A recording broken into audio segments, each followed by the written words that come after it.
G'day everyone, Melbourne's Local Nerd here, and today I'm going to talk to you about Transformers 3 Dark of the Moon.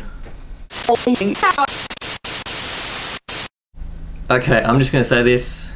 I loved watching Transformers as a kid, the cartoon series. Used to play with them all the time, and I had lots of fun. I enjoyed Transformers #1. It was great, it had good story and great action scenes. Then Transformers 2 came along, and Michael Bay decided to just make it all explosions with no plot, and I was disappointed.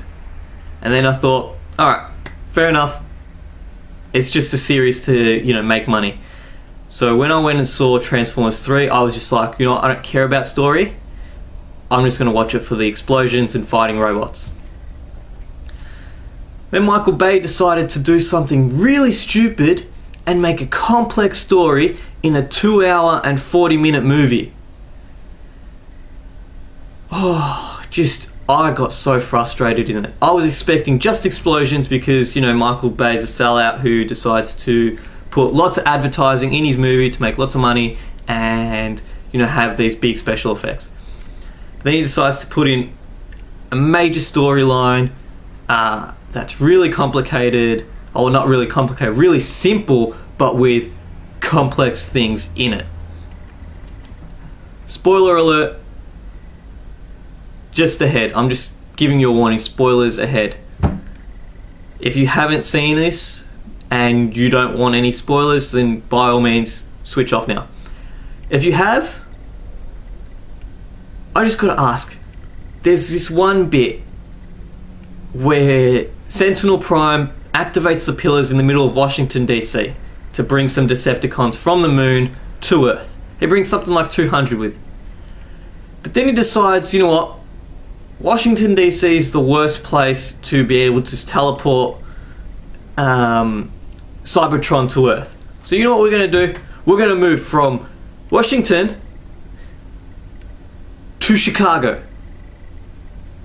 Why? Like, I just don't understand why. And then, there's the Autobots decide, there's that bit where the Autobots have to fly away from Earth because they've been told to by, the government. So they decide to hide in one of the fuel tanks. And as they fly off, Decepticon shoots the ship and it blows off and everyone thinks the Autobots are dead. But no, they're in a fuel tank that discharged off. Why wouldn't that Decepticon decide, hey look, it's a fuel tank, I like big explosions, I'm going to blow it up? Like, I just don't get it. Then there's another bit where they activate the pillars and they start the entire ceremony, and Megatron goes, haha, we will rule, and Sentinel goes, no, we're not partners in this, and grabs his head and smashes it into the building and goes, yeah, piss off. 40 minutes later, you see Megatron sitting on his ass, and there's a massive battle going on. He's Megatron, the badass motherfucker. He's so badass. He loves war and fighting, yet he's sitting on his ass. Finally, this one thing just pissed me off. They can't get into Chicago. Every single drone they send in gets shot down. But somehow they decide, you know what? We're going to fly these planes so our soldiers can skydive in. They send about 8 of these planes, each filled with, I don't know, guess 10 guys. Then when they get into the center of the city, I don't know how they got through this magical blockade, but they get through and there's about 8 of these planes, and Starscream decides, you know what, this is fun, I'm going to kill some people. So Starscream goes ahead and kills them. One of the planes survives, but gets hit at the end. So out of all those planes, 80 guys, 10 survive, and they jump out of the plane.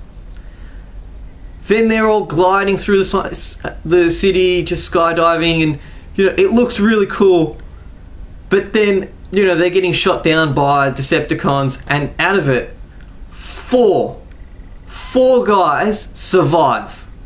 And they land, and they're like, alright, sweet, we survived. But before they said, it was the only way in. They get to a bridge, and out of nowhere, in this bridge, 50 Navy SEALs pop out from the water, and they're like, oh cool, we got Navy SEALs. If you knew you could go into the city through the water, you would have saved all those men's lives. But no, you thought, hey look, it's going to be awesome if we skydive through the city and get pretty much 89% of us dead. I just don't understand it. I don't understand. This movie, I'm giving it a 1. I'm giving it a 1. The action sequences were cool, but just the stupid shit in this movie pissed me off. Michael Bay, you ruined my childhood memories of Transformers. You've ruined them. Alright? I'm just disappointed. Seriously, I don't think I'd be able to watch one of your movies ever again. As mad as your special effects in your movies are, I don't think I could watch any of your movies ever again. If I do, I'm probably going to say more shit things about them. I guess that's it. I'll catch you later.